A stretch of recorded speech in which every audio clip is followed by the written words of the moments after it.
Amis, bonjour mes amis, on est parti pour un direct philosophie live, écologie et cybermodernité. C'est le deuxième épisode de cette série de conférences que je fais cette année 2018-2019.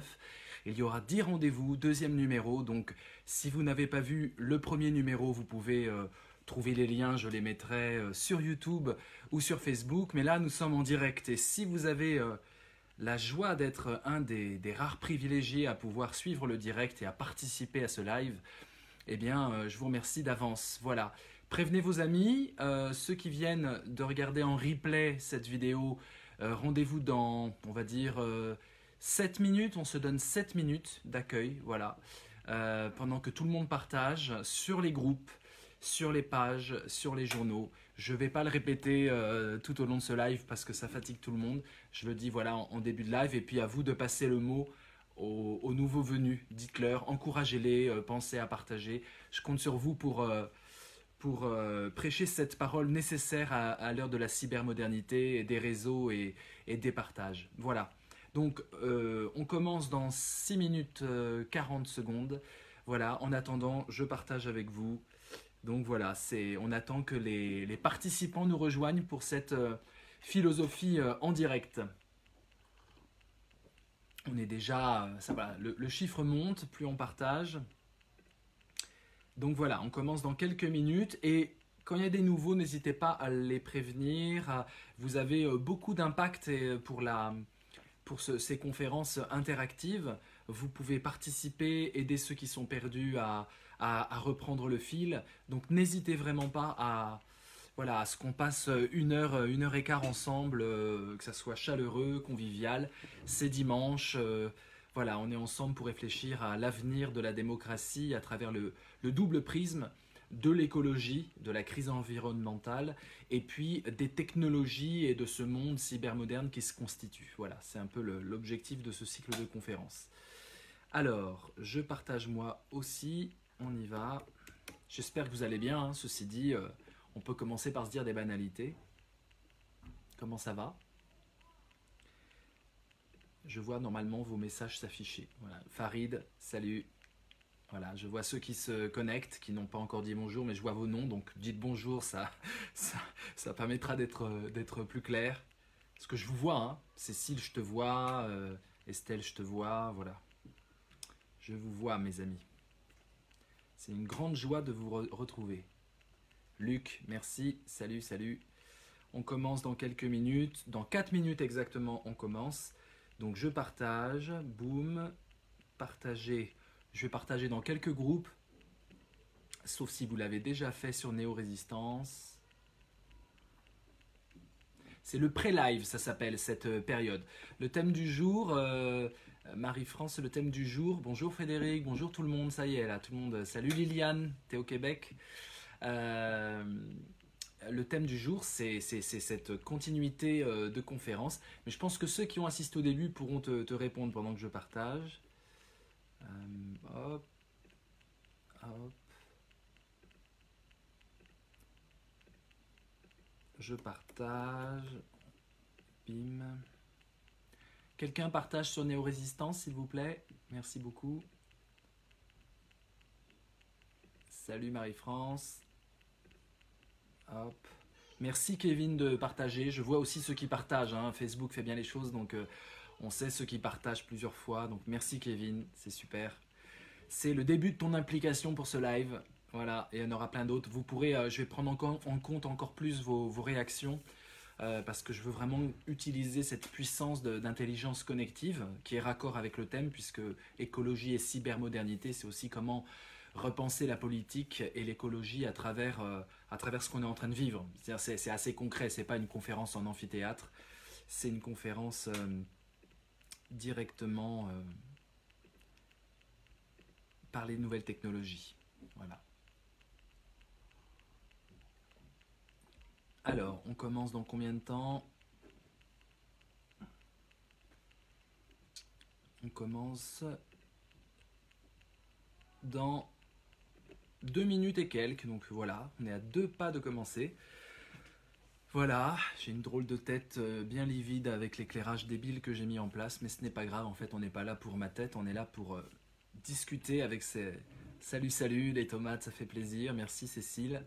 Les tomates sont un signe de ralliement, seuls les anciens sauront pourquoi. Voilà. En France cette semaine, Liliane, super, à Paris. Alors, on est bon. Pourquoi il ne met pas le minutage là? Quelqu'un a partagé sur Néo-Résistance, c'est bon. Ah voilà, j'ai vos messages. Il manque plus que le minutage. Je crois qu'on est bon hein, là. Voilà. Sympa le beau temps. Ok. On va pas tarder. On est déjà plus d'une vingtaine, donc c'est très bien. On va commencer comme ça. Est-ce qu'il y en a qui ont suivi écologie et cybermodernité, le hashtag écocyber, hein, si vous nous suivez sur Twitter et autres, le numéro 1, l'épisode numéro 1 du mois dernier. Est-ce qu'il y en a parmi vous qui ont assisté et participé à cette première conférence de ce cycle de conférences? Salut, alors Magriette, c'est ton prénom, hein. Voilà, manifestez-vous donc si vous avez suivi l'épisode numéro 1 parce que je vais faire en sorte que ça se suive mais aussi qu'on puisse de façon indépendante prendre... non Frédéric, voilà. Donc on te fera peut-être un résumé, ceux qui ont suivi. Voilà, on a parlé de Bookchin, Murray Bookchin, voilà, Bookchin, si tu peux faire des recherches en ce moment. Salut Margriette, donc voilà, vous n'avez pas suivi, donc je vous fais, bon, il y a peu de gens qui ont suivi, plein de nouveaux, bienvenue à vous, super. Donc je vous fais un petit, je vais pas vous faire un résumé, mais on a parlé de cet auteur qui me semble vraiment, salut Luc, oui d'accord, ok. Donc on a parlé de Murray Bookchin et du municipalisme, qui sont un courant très très avant-gardiste sur la notion d'écologie, appliqué dans certaines parties du monde. Et qui font débat. Je vous ai exprimé ma limite de sa vision, donc une vision qui consiste à se remettre dans la municipalité, changer l'écologie. On a critiqué un peu l'écologie des petits gestes ou des petits pas. Cette écologie qui consiste finalement à culpabiliser les citoyens parce qu'ils ne feraient pas, ils ne vivraient pas selon une ligne éco-compatible, voilà. Donc j'y voyais un certain dogmatisme et surtout un certain moralisme inefficace à mon sens et surtout une absence de vision politique. Et la question qui va nous obséder aujourd'hui, c'est vraiment la question que je veux traiter avec vous, c'est comment faire de l'écologie une puissance qui pèse sur la balance politique dans l'engagement de tout le monde, de vous, de moi. On a tous envie, parce qu'on se sent tous un peu embarrassés par ces questions.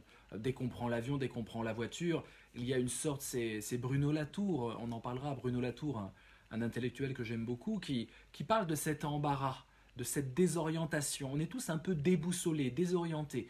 On sait bien que, voilà, il n'y a jamais assez de petits gestes possibles pour satisfaire finalement la crise, l'urgence de la crise écologique. On peut bien sûr trier, on peut bien sûr boire dans des gourdes, mais à chaque fois on se dit, voilà, c'est très culpabilisant de se dire que notre modeste vie minuscule participe du tout et que c'est à travers des petits gestes et finalement une morale à suivre qu'on va pouvoir sortir de cette crise. Alors moi je critique ça. Ça peut être un peu provoquant, mais je veux au contraire dans ce cycle de conférences écologie et cybermodernité réfléchir sur comment l'écologie peut peser dans la balance politique et même dans l'engagement citoyen. Parce que nous sommes embarrassés, c'est d'ailleurs Bruno Latour qui parle de ça dans une interview, il est en avion, donc l'avion c'est pas tellement écologique, hein. Il est en avion, il regarde le Groenland, il passe au-dessus du Groenland, et il voit la glace, la banquise, donc qui fond, enfin qui est pas aussi dense qu'avant, et il y a une sorte de visage qui crie sur cette banquise. Ça dessine, la banquise, vue d'avion, dessine une sorte de cri. Et il dit, dans cette interview, il dit, voilà, la banquise est en train de crier, je trouve ça magnifique, c'est beau à voir d'avion, j'ai pris une magnifique photo, et à la fois je suis aussi responsable, prenant l'avion, un tout petit peu responsable de ce qui se passe, et il parle de cette notion d'embarras. Alors, est-ce que vous sentez cet embarras, vous? C'est une question que je vous pose pour qu'il y ait de l'interaction entre nous. Est-ce que vous vous sentez embarrassé avec cette question de est-ce que je fais bien ci, est-ce que je fais bien ça, est-ce que j'en fais assez, suffisamment Voilà. C'est cet embarras qui me semble intéressant de questionner au début de cette conférence. Parce que le but de notre travail collectif, le but de notre travail connectif, c'est justement de faire de cet embarras face aux questions écologiques, on a envie de participer, on ne sait pas trop quoi faire, de pouvoir justement savoir quoi faire. Mais pas savoir tu sens de l'impuissance, Edouard. Super, merci pour ta réaction. Oui, bah moi aussi, on se sent tous impuissants par rapport à ces questions-là. Elles sont tellement globales, elles concernent tellement le macrocosme qu'on a l'impression que nous, dans un espace restreint, l'espace du microcosme, on n'arrivera pas à peser. Et je pense que ce n'est pas individuellement qu'on va résoudre cette crise environnementale. Ce n'est pas du tout individuellement, y compris dans une morale écologique. Oui, j'ai fait un bilan carbone. En effet, j'ai de l'embarras, dit Liliane. En tout cas, je me pose la question. Et oui, Marie-France, d'accord. Argumente un peu, Marie-France, donne-nous à manger un peu, que je puisse bien rebondir. Donc, cet embarras, la solution que je propose, et c'est là où j'ai envie de vous embarquer, c'est justement d'en faire une puissance politique. D'en faire une puissance politique. D'en faire une force politique idéologiquement construite, mais visionnaire, pas tournée vers le passé, vraiment tournée vers... C'est pour ça que je mets cybermodernité, c'est-à-dire acceptant le monde mi-virtuel, mi-réel tel qu'il est. Salut Thierry, salut Estelle. On ne sait pas vraiment quoi faire, comment agir collectivement. C'est tout, tu résumes, Estelle, tout mon questionnement. Et donc, l'idée, c'est qu'on puisse réfléchir à comment constituer une proposition politique et donc démocratique, et donc une proposition de société, de projet commun, qui puisse totalement se centrer sur une lutte écologique, et qui va toucher tous les secteurs, le secteur de la pauvreté, le secteur du capitalisme, le secteur de tous les secteurs vont être impliqués, sont déjà impliqués, mais qui puisse peser dans la balance politique. Un exemple très concret de cette absence de poids de l'écologie dans les débats, ce sont les européennes qui arrivent. L'écologie est un des sujets les plus importants pour les Français, les plus mobilisateurs dans les sondages de droite comme de gauche. D'ailleurs, l'écologie arrive quasiment en tête. Il y a les migrants et l'écologie. Ce sont un peu les deux grands thèmes que les Français reconnaissent comme étant importants, comme étant prioritaires. Et pourtant, dans le débat politicien, dans le débat politique, eh bien, il n'y a absolument pas de place à l'écologie. Par contre, pour les migrants, alors là, on s'entretue, le débat fait rage, etc. Pourquoi cela ? Pourquoi, alors qu'on est tous impliqués, et on se sent tous impliqués, même embarrassés avec la question de l'écologie, pourquoi ça ne peut pas peser dans un débat alors qu'il y a des échéances électorales qui arrivent et des projets de société divergents qui vont s'esquisser ? Précisément parce qu'on ne peut être que pour l'écologie. Or, pour qu'il y ait un débat démocratique, politique, et que ça puisse faire la différence entre tel et tel protagoniste, pour qu'il y ait un débat politique, il faut qu'il y ait des dissensions. C'est par le dissensus qu'il y a un véritable débat politique. Or, pour l'écologie, qu'on soit de droite ou de gauche, quelque part, c'est une cause acquise. C'est une cause acquise. On peut bien sûr être hypocrite, on peut bien sûr faire semblant, faire ce qu'on appelle du greenwashing, c'est-à-dire mettre une sorte de façade écolo pour camoufler des pratiques absolument irresponsables écologiquement, bien sûr, mais quelque part on a du mal à se déclarer contre l'écologie. Et c'est parce que c'est une immense force de consensus, parce qu'elle ne peut pas, cette question de l'écologie, de la crise environnementale, elle ne peut pas, départager les opinions, que du coup elle n'est inexistante dans les débats, notamment pour les européennes, alors que c'est une cause extrêmement importante pour les Français. J'espère que je suis assez clair. Donc, l'objectif et l'urgence pour moi, et je lis vos interventions tout de suite après, l'objectif et l'urgence pour moi, c'est d'essayer de réfléchir. Je ne suis pas dans un parti, je ne suis pas encarté, je ne veux pas créer de parti, mais qu'on puisse réfléchir à une sorte de nouvelle philosophie politique qui prenne en compte totalement l'écologie et notre modernité virtuelle, réelle, technologique, pour qu'on puisse traduire ça en propositions politiques clivantes. Le but du jeu, c'est d'arriver à ce que notre proposition soit clivante, qu'il y ait des gens pour, qu'il y ait des gens contre, que les citoyens finalement s'emparent de ce débat et se prononcent par rapport à une proposition qu'on pourrait faire, qu'on pourrait élaborer, une vision du monde. Plus la vision du monde sera précise, radicale, subversive par rapport à un système de domination que je vais décrire un peu avec vous aujourd'hui, plus évidemment il faudra que les citoyens se prononcent pour ou contre, et du coup ça pourra intégrer les débats. Voilà, j'espère que je suis assez clair. Je vais lire 2-3 commentaires et on va commencer véritablement, c'était une petite introduction. Le débat dans les actions n'existe pas, dit Liliane. Aline, c'est surtout les gouvernements qui auraient le pouvoir de changer les choses. Oui, c'est ce qu'on dit et c'est ça qui nous démobilise également. C'est qu'on a l'impression que c'est toujours à un niveau, au niveau de Bruxelles, au niveau carrément continental, que les choses se passent. Pas si on lutte pour une politique différente. C'est ce qu'on essaye de forger dans ce cycle de conférences, écologie et cybermodernité. On essaye de forger cette idée de pouvoir avoir une vision du monde, je ne vais pas dire une proposition politique, parce qu'on est déjà dans une logique de parti, mais une philosophie à laquelle on pourrait adhérer, avec des dissensus en interne. Il ne s'agit pas de créer un mouvement consensuel. Il y aura des dissensus, mais grosso modo, on sera d'accord sur cette philosophie. On va pouvoir la commenter, on va pouvoir... on la coélabore ensemble, parce que ce que je vais vous dire va passer au filtre de vos cerveaux, de vos esprits et puis de vos critiques. Je m'expose en direct à toutes vos critiques.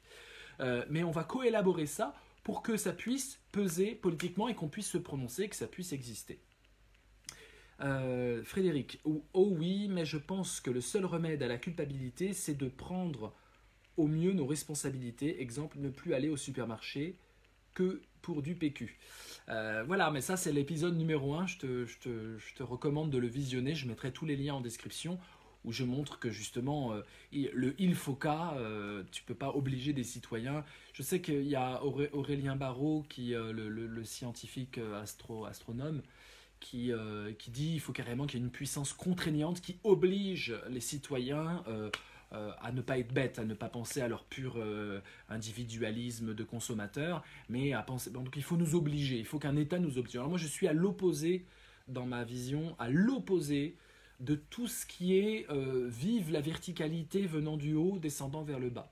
Ce que je veux essayer de composer avec vous, c'est quelque chose d'assez inouï apparemment. Je ne comprends pas comment ça peut ne pas exister politiquement de façon non groupusculaire, mais de façon claire. Une position anarchiste, tout simplement, ou libertaire. C'est-à-dire, oui, pour la verticalité. La verticalité, ça existe parce que sinon on ne peut pas s'organiser, mais ça doit partir du bas. C'est ce que, pour moi, l'essence même d'une démocratie intense. La démocratie intense, la démocratie active, dit mon maître Fatih Triki, c'est justement une démocratie passant dans les actes, et Dieu sait que l'écologie a besoin de ça, mais ça part vers le bas, ça part vers la base. Donc tout ce qui est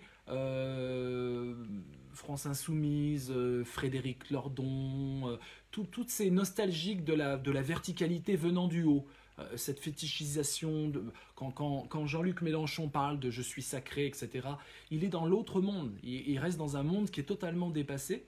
Je ne veux pas polémiquer ici, mais on est encore dans cette idée qu'il y aurait l'illusion d'un traitement privilégié parce qu'on accède à des fonctions haut placées dans l'État. Donc c'est l'opposé. Je veux vraiment montrer que c'est par le bas, par la base, par les citoyens eux-mêmes, indépendamment des grands corps constitués, indépendamment des institutions aussi sacrées soient-elles, aussi républicaines soient-elles, c'est par le bas que la question de l'écologie va pouvoir être une question mobilisatrice. Parce que sinon, Frédéric, je réponds à tout ça, c'est une longue réponse à ta question, sinon on est toujours dans le « ah, tu vas au supermarché, tu es dans le camp du mal », quoi. Et ça marche pas. Ça ne crée rien politiquement parlant. Rose, l'écologie comme force politique indépendante a été alors là je comprends pas, tu as abrégé à ZTE, expérimenté, cela marche pas bien, cela concerne tous les partis et secteurs, c'est transversal. Par contre, quelle nouvelle vision écologique alors je comprends pas toute ta question, je vois à peu près, mais oui, je l'entends et je vais répondre après. Luc, les propositions pour l'action individuelle laisseraient croire que nous serions responsables, ce qui distrait notre regard sur la responsabilité des politiques. Mais justement, la question de « les politiques sont tous pourris » n'est pas ma question. Parce que ma question, c'est comment les citoyens s'organisent dans le débat critique, dans les actions critiques, dans le territoire. C'est pour ça que Murray Bookchin m'intéresse, parce qu'il est dans cette notion de territoire. Le municipalisme m'intéresse parce que c'est cette notion de territoire où on peut agir directement, mais ensemble, et pas dans une sorte de morcellement des responsabilités.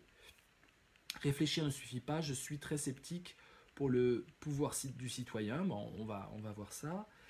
Tout à fait d'accord avec ta réponse. Des actes qui naissent du bas de nous, Frédéric. Super. Ok.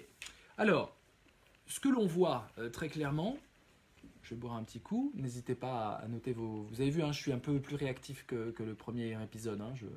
Je m'autocritique voilà, après coup. Qu'est-ce qu'on a aujourd'hui? On a un Donald Trump, président des États-Unis, qui finalement rejette les accords de Paris sur le climat en disant, pour justifier ce retrait, il le justifie en termes carrément géopolitiques. Il dit les États-Unis ne se sentent plus liés à ces questions. Voilà, au revoir les amis. Oui, c'était sympa de penser au climat pendant 20 ans. Là, le climat s'est invité, était une sorte de force transcendante qui obligeait les partis à se prononcer. Mais nous, les États-Unis, non, bah, maintenant, on ne se sent plus tellement liés. Voilà, on en est là. Donc, c'est pas en allant au supermarché ou en achetant du PQ qu'on va changer ça. Vous voyez, là, il parle au nom d'un pays entier. Donc, il faut absolument constituer une puissance politique qui n'aurait sa légitimité que parce qu'elle serait un plus en démocratie pour sortir des logiques descendantes. Sortir des logiques descendantes. Ne pas avoir cette nostalgie qui, à mon sens, tourne toujours à de l'autoritarisme. Et on a critiqué dans l'épisode numéro 1 cet autoritarisme écologique tout à fait possible. Hein. Il faut faire ça, tu es dans le camp du mal si tu ne fais pas ça. Donc pour sortir de l'autoritarisme, il faut sortir de cette nostalgie que je retrouve partout, y compris à l'extrême gauche. Y compris à l'extrême gauche à laquelle je me revendique. Hein. Mais pas l'extrême gauche telle qu'on nous la vend souvent, c'est-à-dire une vision verticale descendante. Voilà. Donc, pour construire l'écologie comme force, je dirais, idéologiquement construite, nous devons comprendre que la puissance, honteux quoi, Aline, honteux, c'est quoi honteux? Tout à fait d'accord avec ta... Ah oui, tu parles de Trump, excuse-moi. Avec ta réponse, des actes qui naissent du bas, voilà, ok. Des exemples, je commence sur des exemples, après on va étoffer notre analyse. L'exemple du glyphosate, hein, l'exemple des pesticides en général. On sait très bien, toutes les études montrent, enfin les études non lobbyistes, montrent qu'il faut absolument arrêter avec cette frénésie des pesticides.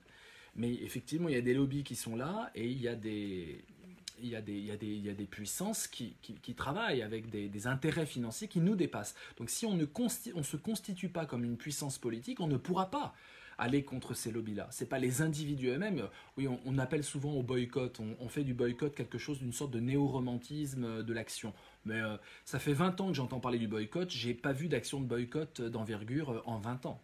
En 20 ans d'inégalité sociale croissante, en 20 ans, j'ai rarement vu d'effets de boycott conséquents. Donc on en appelle comme ça serait bien si les gens boycottaient, mais ils sont irresponsables.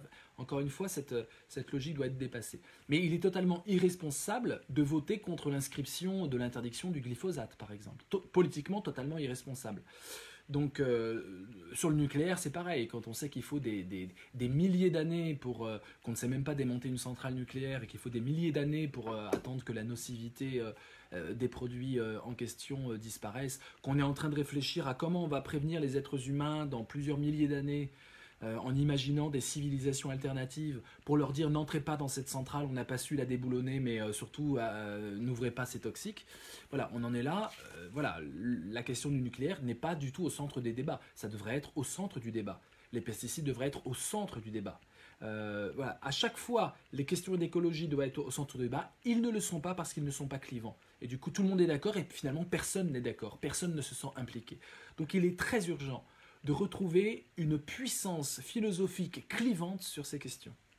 Voilà. une puissance. Quand je vous dis par exemple, ça doit venir du bas, c'est clivant.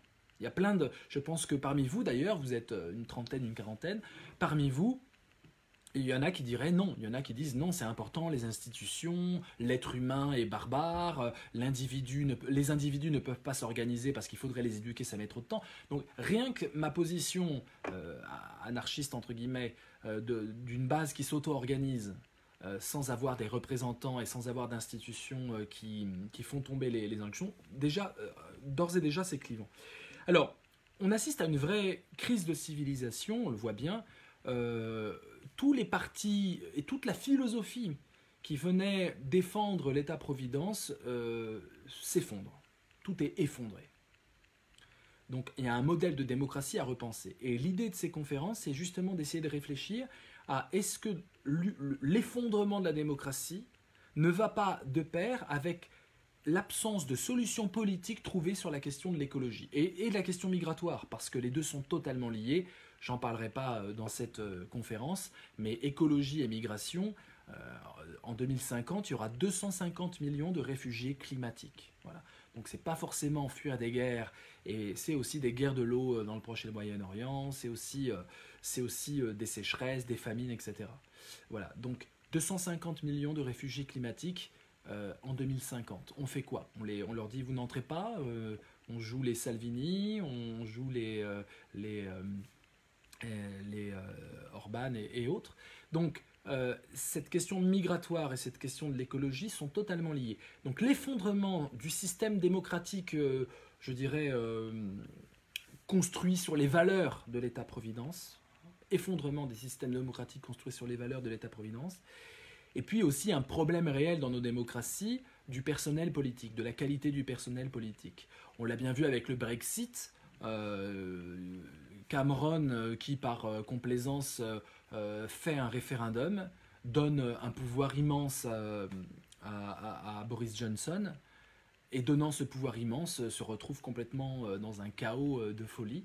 Donc on voit bien qu'il y a un réel problème de représentativité, de logiciels de gauche à renouveler. La gauche, justement, est effondrée dans ses valeurs de l'État-providence. Et donc tout ça, c'est des occasions. C'est des opportunités pour repenser la gauche, repenser la démocratie, repenser la représentativité démocratique, repenser notre avenir commun, et même avec une dimension aussi spirituelle, le post-laïque peut-être, vers où on va, comment on s'oriente. Et donc toutes ces questions qui touchent à la fois au spirituel et à la vie quotidienne, à la fois à la terre, à Gaïa, plus que la terre et tous les autres animaux, nature, etc. Tout ça résonne, et c'est une occasion, j'insiste sur le côté positif de ma proposition de philosopher avec vous, c'est une occasion, tu dis Aline, je veux retrouver la gauche que j'aimais, c'est une occasion de renouveler totalement ce logiciel. C'est ça un des objectifs. Donc, parce que en face, la question migratoire, je vous l'ai dit, est très polémique et très clivante. Donc, l'écologie n'est pas clivante, elle n'est pas polémique et du coup, elle est effacée des débats. Et la question migratoire, de façon hystérique, est hissée en haut des débats. Vous comprenez le paradoxe, c'est-à-dire la conséquence de la question de l'écologie, parce qu'encore une fois, l'immigration, la notion de l'écologie est centrale dans la question des migrations futures, centrale. Donc, ce que l'on voit, c'est qu'on va instrumentaliser les questions de migration en disant c'est la faute à l'euro, c'est la faute à l'Europe, c'est la faute à tout ce que vous voulez. Alors qu'au contraire, il faudrait renforcer la zone euro sur lesquelles, parce qu'on voit bien que c'est à un niveau, il faudrait renforcer la zone euro, il faudrait à toutes les échelles, y compris jusque dans les classes de l'école, mettre plus de démocratie partout, lutter contre les nationalismes. C'est une lutte aussi qui nécessite une structure idéologique politique extrêmement costaud. Et puis inclure le long terme, réfléchir sur une logique de long terme, car la question de l'écologie change le logiciel. On n'est plus du tout sur des petites phrases du court terme, des petites mesures, des promesses de mesures, mais on est sur un terme long, c'est-à-dire qu'on doit agir pour que nos enfants agissent avec leurs enfants. Et voilà, pour que nos petits-enfants agissent. C'est pas simplement le monde qu'on laisse à nos petits-enfants, c'est planter les graines que nos petits-enfants vont récolter. Et nous, on ne va pas les récolter, ces graines-là. Donc ça nécessite une sorte de générosité transgénérationnelle. C'est extrêmement dur à penser que notre héritage, par exemple, notre attitude et nos choix d'aujourd'hui en matière d'écologie, mais aussi en matière de migration, eh ben, nos petits-enfants vont récolter ces graines-là. Et ils vont nous juger. Nous sommes pas immortels, mais nous durons plus longtemps que la vie sur Terre, puisque des générations futures peuvent juger les générations précédentes. Donc nous durons beaucoup plus longtemps que 50, 60, 80 ans. Voilà, donc cette responsabilité transgénérationnelle me semble aussi essentielle. Alors je vais vous recommander un livre, et surtout un auteur. Je vous ai parlé de Bruno Latour, mais avant, je vais lire vos questions pour être dans le débat et voir si c'est le bon moment, voilà, discuter avec vous. Défi, alors là, wow, vous êtes super, merci beaucoup, parce que ça m'encourage énormément, votre présence et votre implication à écrire les messages. Je vais les lire très rapidement, j'ai une capacité de lecture extrêmement rapide, mais pas à haute voix, et puis je m'arrêterai de temps en temps. Frédéric, je pense que les seuls remèdes à la culpabilité... Alors oui, vous allez à fond là, j'ai même du mal à suivre. Générosité transgénérationnelle.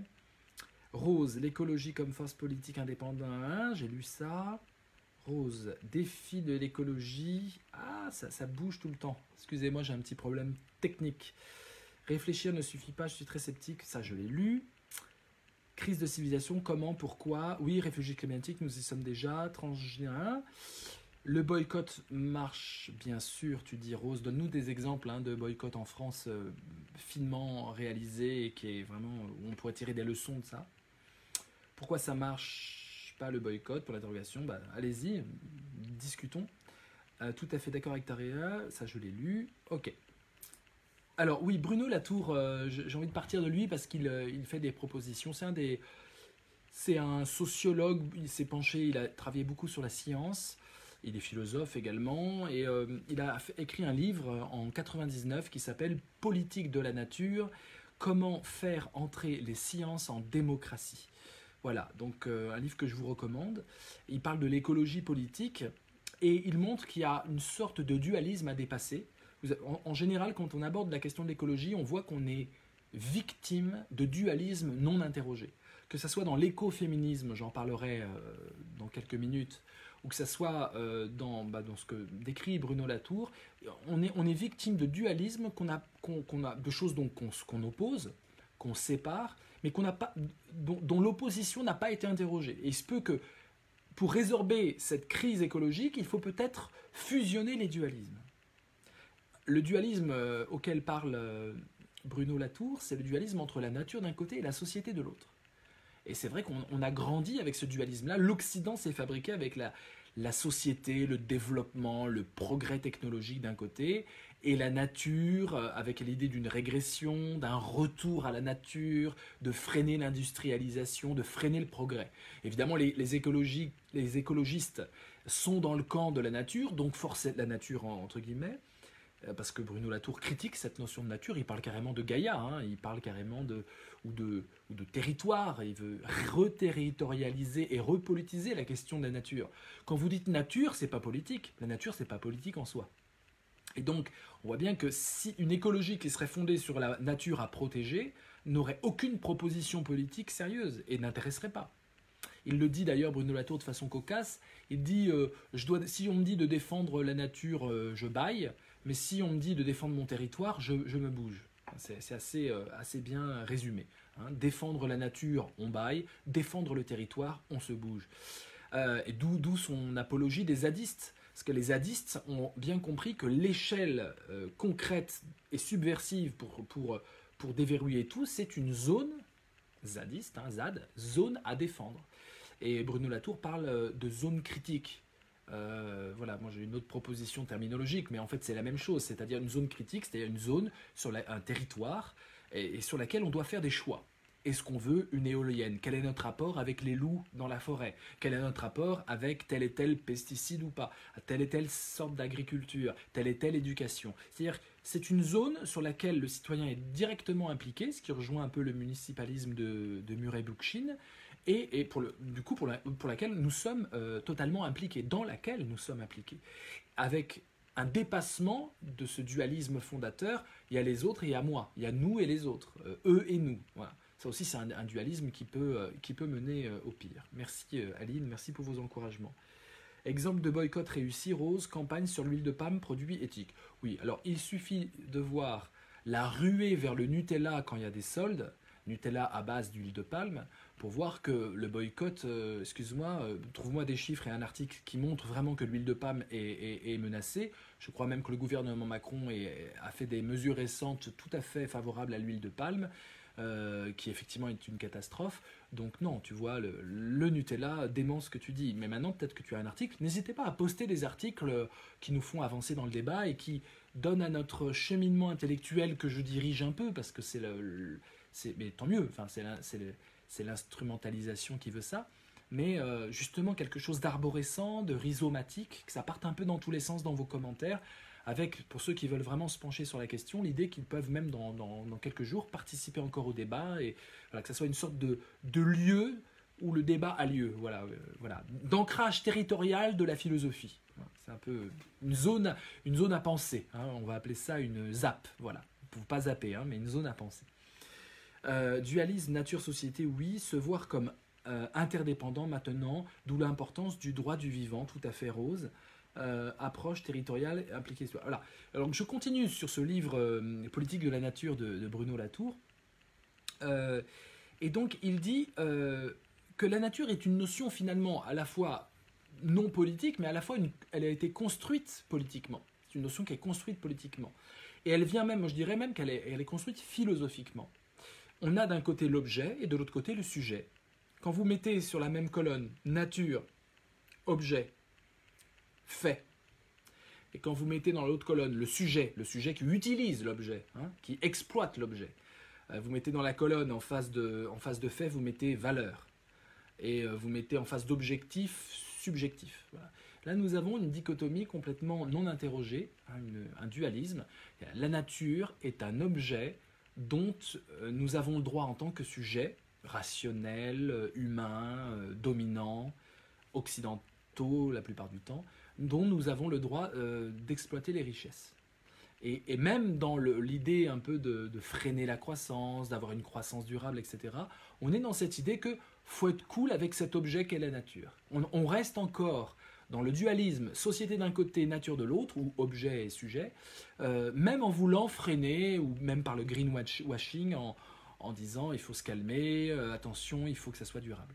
Donc il s'agit plus profondément de profiter de cette crise pour radicalement sortir de cette notion de nature politiquement construite et d'inventer autre chose. Peut-être qu'en nommant différemment la nature, on aurait des comportements différents et alternatifs par rapport à ça, ce qu'on veut décrire, en nous impliquant, je suis d'accord sur la notion d'interdépendance, comme tu le disais, Rose, et dans il faut repenser, même penser tout court, cette interdépendance. Voilà. Il parle dans ce livre également, Bruno Latour, d'un pouvoir de suivi. Hein. Donc on est dans le long terme, il faut suivre, c'est pas tout décrété, il faut suivre. Et il décline l'écologisme sous le mode de la diplomatie. Hein, c'est-à-dire c'est un art du compromis. Il y a tellement d'acteurs en jeu que c'est pas en force, par autoritarisme, que l'on peut faire passer des mesures, mais c'est par concertation, par dialogue. Là on est un peu dans du Habermas, hein, philosophiquement, mais aussi réellement par une diplomatie active. Dans un autre livre passionnant que je vous recommande qui s'appelle « Où atterrir », c'est là où c'est un livre assez intéressant où il se pose la question de notre embarras par rapport à la question de l'écologie.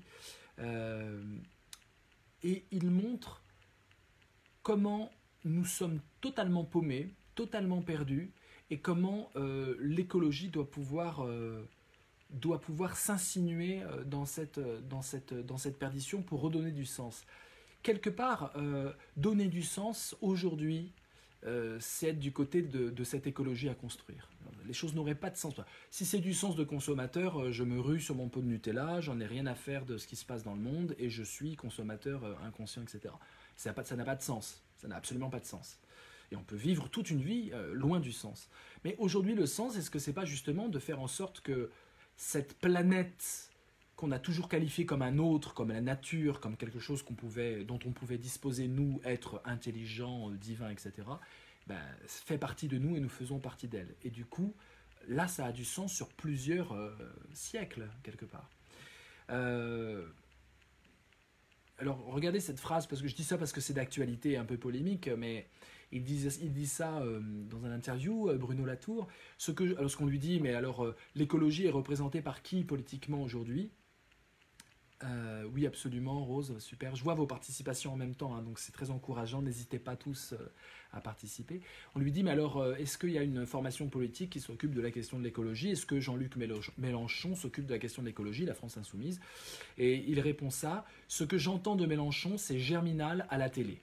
Germinal à la télé. Autrement dit, une caricature 19e siècle ou début 20e, une caricature où on réfléchit tout en termes de classe sociale, mais que en termes de classe sociale. Je suis tout à fait d'accord qu'il y a des classes sociales et il y a des exploitants et des exploiteurs et des exploités. Mais que ça, alors que la question de l'écologie mérite plus de choses. Donc c'est une sorte de Germinal à la télé avec pièces et costumes. Le problème, dit-il, Bruno Latour, est de trouver le costume qui corresponde à maintenant. Quel est le costume de maintenant? Pas Germinal à la télé, pas des vieilles lunes, pas des vieux combats où on utilise des accents un peu, je dirais, de dépréciation et de colère populaire pour pouvoir bouger les choses.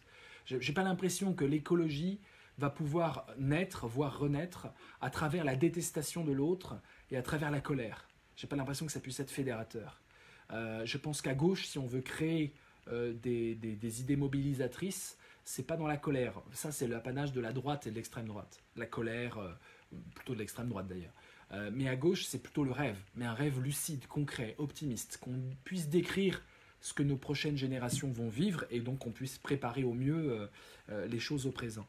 Donc voilà, je finis, il dit, pour moi la France insoumise, c'est une variété de greenwashing des positions traditionnelles. Hein. Donc position traditionnelle, c'est Germinal, mais on met du greenwashing derrière, on trouve des petites astuces. Donc ce n'est pas satisfaisant pour lui et alors, je ne sais pas, peut-être qu'il y a des insoumis parmi vous qui vont nous sortir des superbes propositions, mais j'ai pas été convaincu. Souvent, on nous dit mais le programme est génial, c'est pas l'homme, ce qui compte c'est le programme. J'attends vraiment de voir les propositions éblouissantes et modernes, pas l'habillage greenwashing, mais moderne sur la nouvelle République, parce qu'il est question de ça, d'une 6e République. Ce que je vois, moi, c'est une 3e République plutôt, une 3e République qui est un amour de la 5e République et de la surreprésentativité